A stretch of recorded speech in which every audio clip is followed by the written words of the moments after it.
Good morning, how are we doing? I'm a fitness instructor, so I'm all about getting people energized.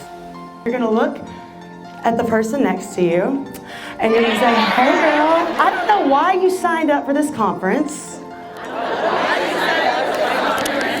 but I do know that you are destined for greatness, and that your best days are ahead of you and not behind you.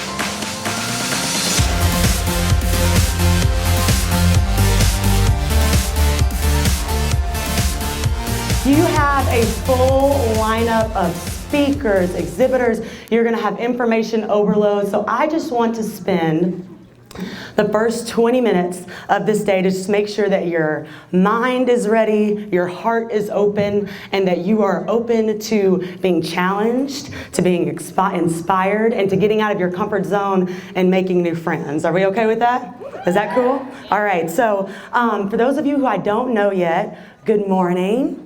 My name is Brittany. I go by Brit because it rhymes with grit, and that's my brand. So I stopped going by Brittany and started going by Brit.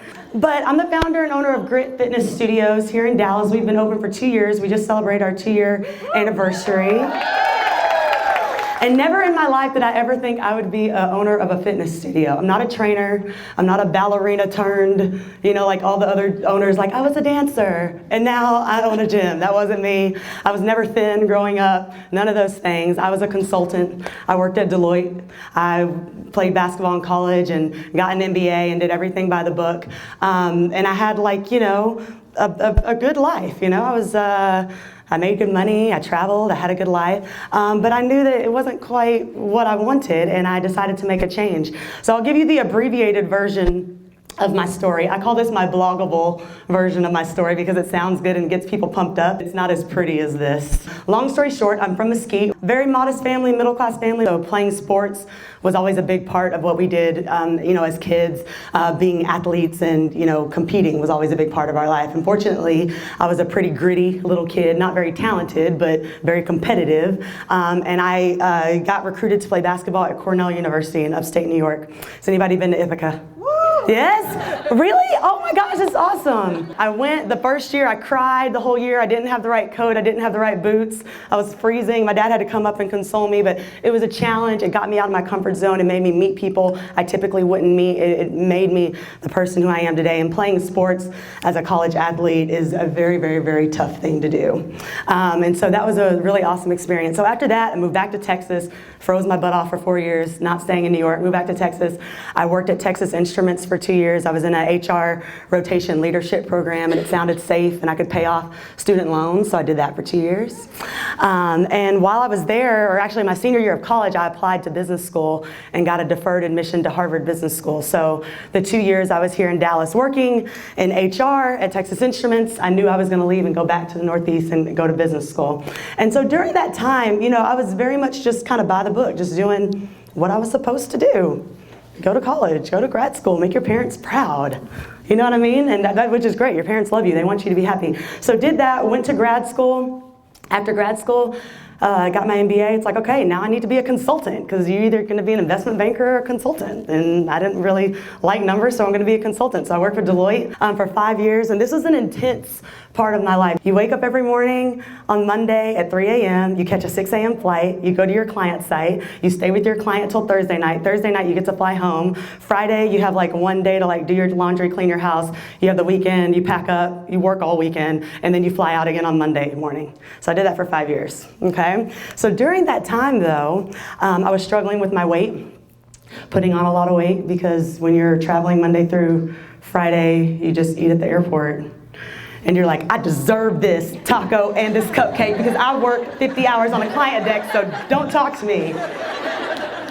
That's what happens, right? So you do that, that's cool, right? So I probably gained, after college, about 25, 30 pounds just in that 5 years of being a consultant. And I got to a point one day when I was at work and I'm like, this is not even me. It's not, I don't feel good about myself. I don't want to be like this, but I feel overworked. I feel like I don't have any time. I want to do better, you know? So luckily a friend of mine invited me to go to a turbo kick class at 24 Hour Fitness one day, and I was obsessed down here in Dallas, and I just got really excited about this workout. It was so fun. There was that old school song, Supersonic. I'll never forget that. That was the round, my favorite one. I was like, oh my God, Mom, we did this where we punched the Supersonic. And I was so fascinated with this thing, right? So I was like obsessed with it.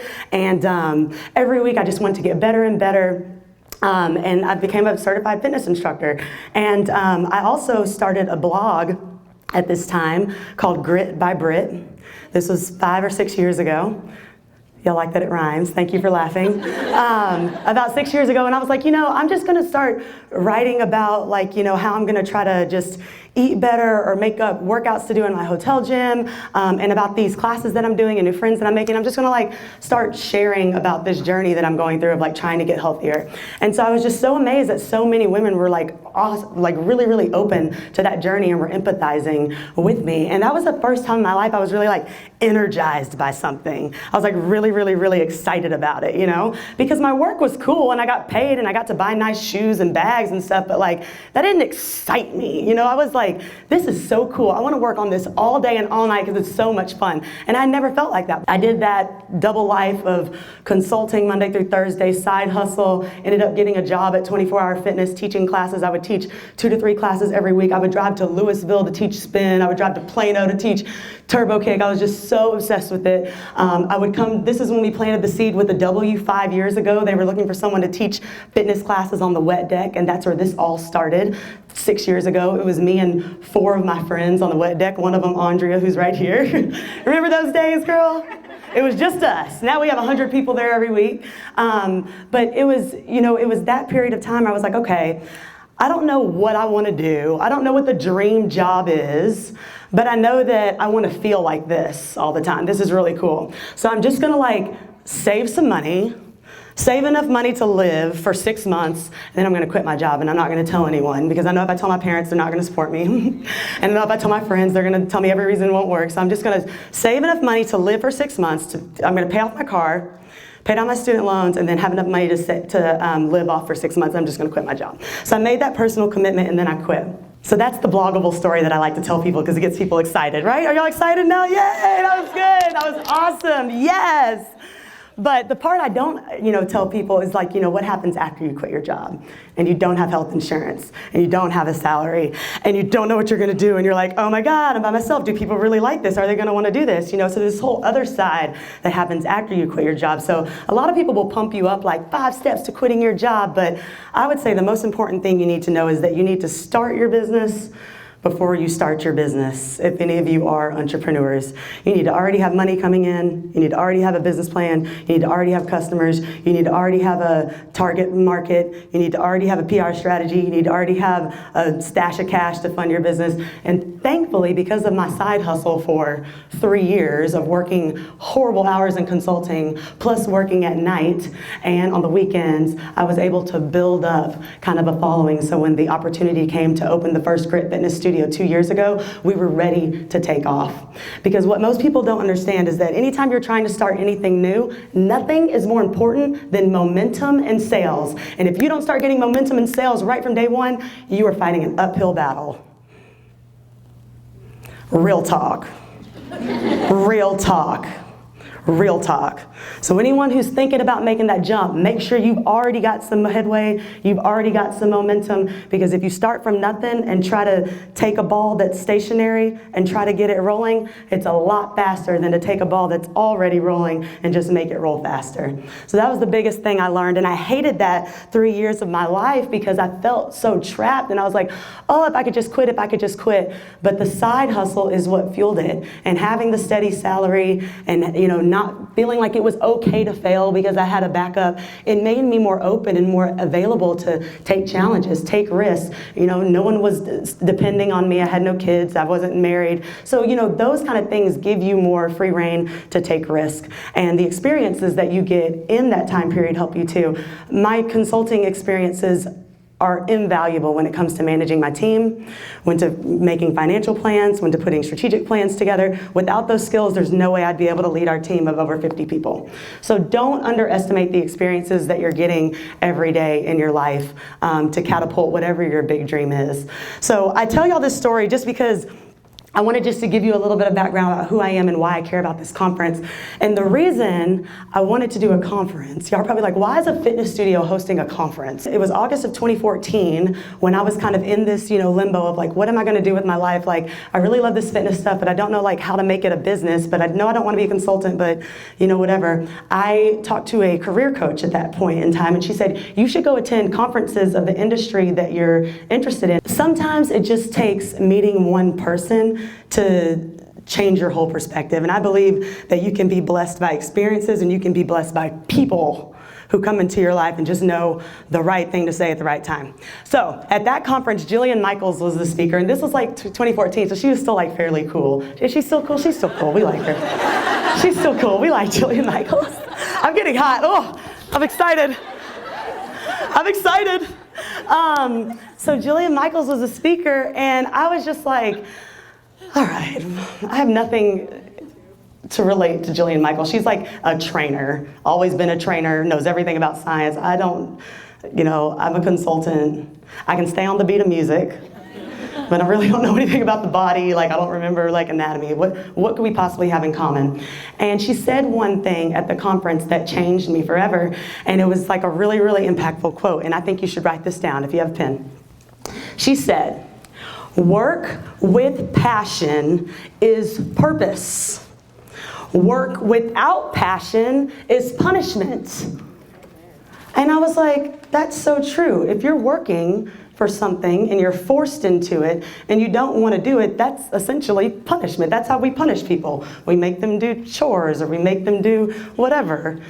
But if you're working and you choose to do it and you like it and you feel like there's meaning behind it, you have purpose in your life and you're like so deeply fulfilled, more than you could ever be. And it's so exciting to know that you have these skills and these gifts that are unique. And if you work, you can like help these people and you're like, oh my God, this is so exciting. I want to wake up every day and work some more. Then your life has purpose and you're really excited.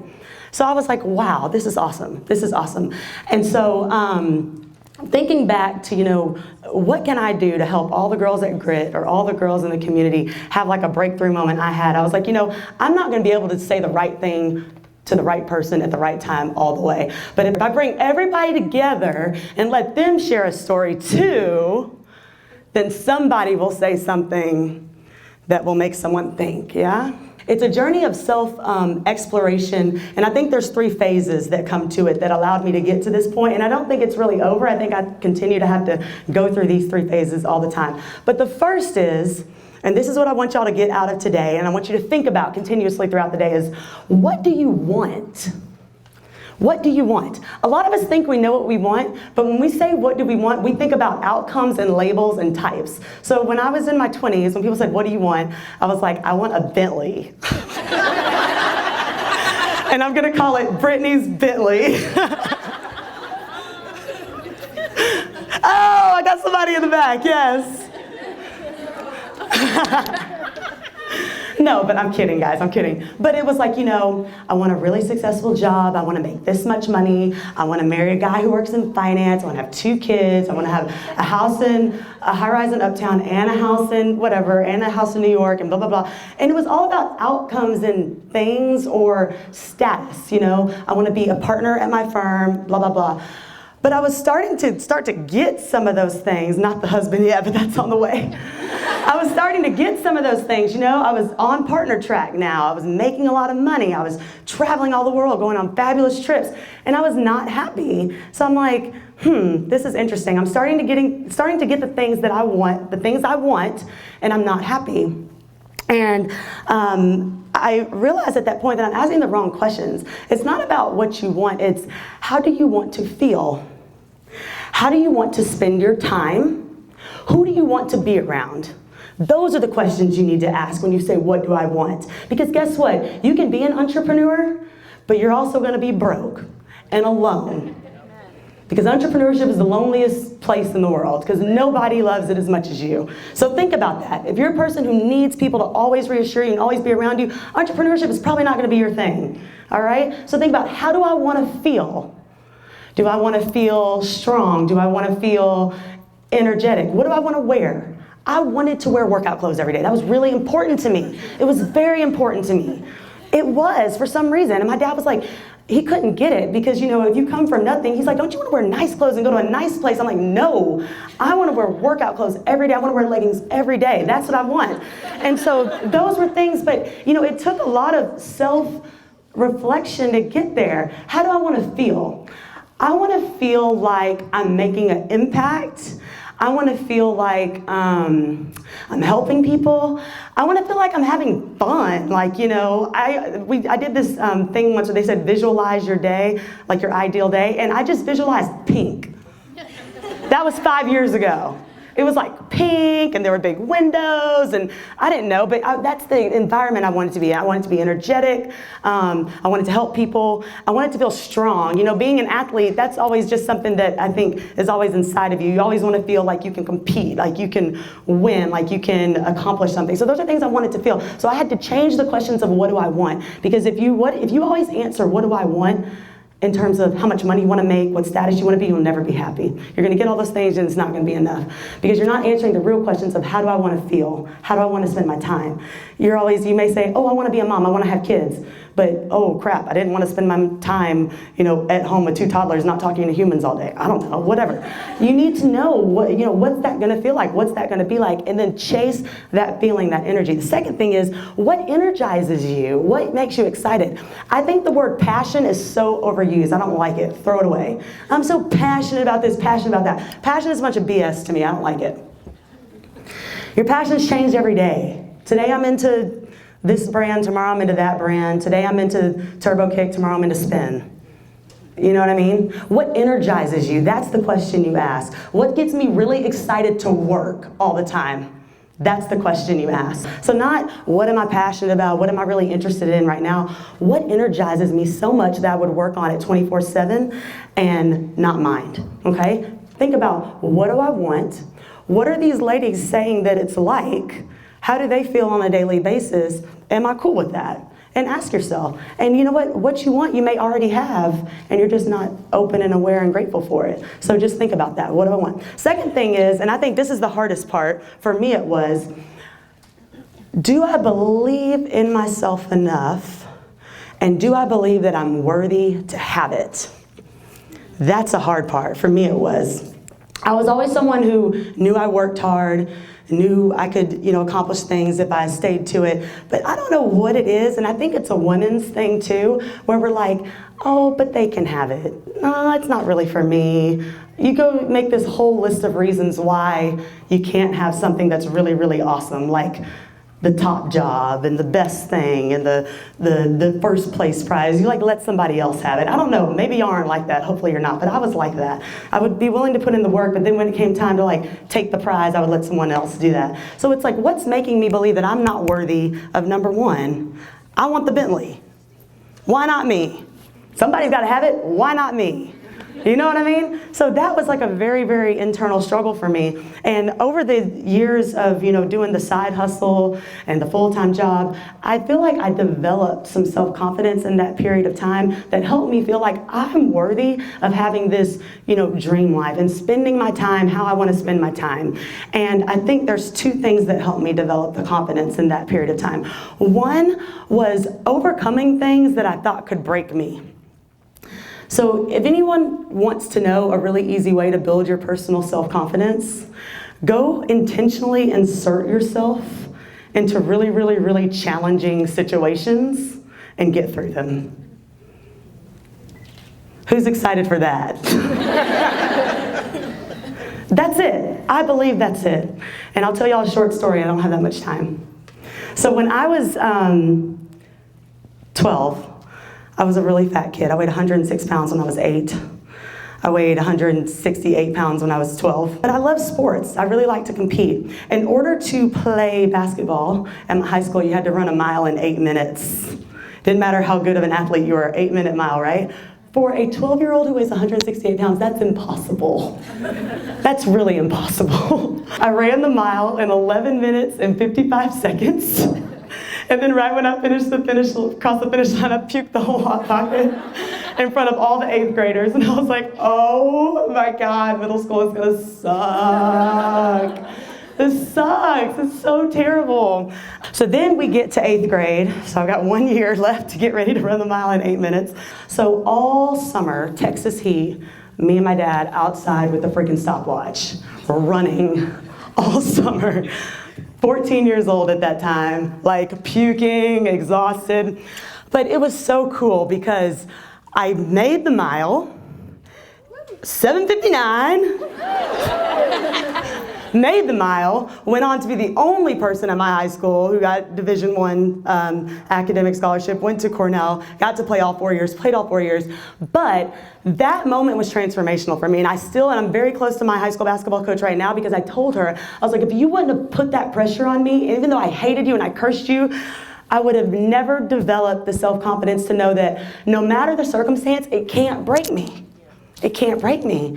And so that's super empowering. And that's what we try to teach the girls at Grit. I'm like, we're intentionally making this hard because this is practice. This is practice. And I know it sounds judgmental, but I can tell a lot about how much someone believes in themselves and how much highly they think of themselves by watching them work out. I can just look at them and tell. And I'm like, all right, she believes in herself or she doesn't. Because if you do, you're willing just to like go in that space and see what happens.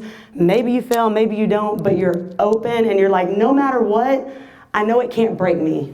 It can't break me. And that's the number one way you build self-confidence. So I challenge you today to think about where in your life can you dig in a little deeper. It can't break you. It can't break you. Just go in there, test it, and once you go through those things, you realize, I'm unstoppable. I like to call it Kanye confidence. If you believe in yourself, everybody else believes in you. People just reflect the energy you put out, that's it. Kanye West believes he's the best rapper, therefore everybody else believes he's the best rapper. It's very simple. And I know we're joking, but I went to a business school where the girls were 3 times outnumbered by guys, all right? At Harvard, there's no women there. And when we talk about women of color, hello, here she is. But you know what I noticed about men that men do that women don't? They believe in themselves and they just say whatever's on their mind. I'm like, that's not even right. That's not even what it says, but he said it with confidence, and he put his chest up, and he said, well, this for these 3 reasons, so even though that says this, I believe it's this, and you should too, and people would be like, okay. So I'm like, wait, that's it? I can do that. I can do that, but it's really hard because I think we're so focused on the details. Well, what does the data say? Well, what is this? Let me spot check all these different things. Doesn't matter. If you believe it, it's true. Done. Done. Done. No need to discuss. No need to have a focus group. No need to do the research. If you believe it, it's true. Done. Move on. And having that confidence comes from overcoming these challenges and just having some Kanye swagger. That's what I talk about. And you're going to notice that from all these panelists today. They've got this Kanye swag. But it's not because they just woke up like that. It's just like I tell the girls at Grit, no one woke up fit. Everybody went through this whole hellish process to get fit. No one woke up with confidence. No one woke up with swagger. They went through all these obstacles, realized it couldn't break them, and that's how they got the swagger. So it's a journey. That's what you gotta be willing to do. You've gotta be willing to do that. And if you're not willing to do that, that's okay, but don't be mad when you don't get what you want. Point number 3. So point number 1, what do you want? How do you want to feel? What energizes you? How do you want to spend your day? Who do you want to be around? Point number 2, do I believe in myself enough to get what I want? And do I have the confidence to keep pursuing and being hopeful to get there? Point number 2. Point number 3, who am I surrounding myself with? Who am I surrounding myself with? All right, that's why we call it the Grit fam at Grit, because some of y'all, maybe y'all are superhuman, but I'm someone who needs reassurance. I'm someone who needs to say, good job, Brit. I'm someone who, alone, there's just things I probably just wouldn't do. But I'll do it if other people are around, all right? Surrounding yourself with people who make you level up. Only iron can sharpen iron. Show me your friends, I'll show you your future. I'll give you 21 liners from Tony Robbins. Y'all know this. Okay? Who do you want to be like? Surround yourself with them. When I met Lindsay Kilbride, who's going to be speaking on one of the panels today, I had heard about her from another friend because she was like this 23-year-old who had like earned a pink Cadillac on Mary Kay. And I was like, I want to know that girl. I'm like, can we have coffee? Can I talk to you? Who are you surrounding yourself with? And making sure that those people are leveling you up. And also, they can just inspire you to do more. When I met Megan Lyons 3 years ago, she had already made the jump, quit her job. And just seeing that there was someone who had a similar background as me, consultant, whatever, I was like, okay, I can do it. I can do it. You know what I mean? Sometimes it's hard to stay optimistic. It's hard to stay hopeful. You need people around to pump you up and who are getting what they want, and so that you can feel like, okay, well, she got it. It's going to happen for me. So that's point number 3. Who are you surrounding yourself with? And last but not least is action planning for success. A dream without a plan is just a wish, and it's worthless. So I was like, okay, by this date, talk to a career coach. By this date, save this much money. By this date, research health insurance. By this date, start doing a newsletter every month and build up a client base. By this date, go apply for a business credit card and a business loan. By this date, reach out to 2 people who can help me do marketing. It's not just going to happen. You have to work really, really, really hard, and you have to have a plan. And the best way to put a plan together is talk to people who've done it before, ask them what it took, start writing it down. And you need to do all this while you're working your other job. Okay? But that doesn't just go for starting a business. Some of you may not want to start your own business. Cool. It is not for the faint of heart. But you want to get a promotion. You want to get fit. You want to get your money right, right? It's not just going to happen. It's not just going to happen because you want it to happen. Everybody wants things. The will to get things done, the will to have better is nothing. Everybody has that. The will to prepare to have what you want is what makes people exceptional and what makes you get what you want.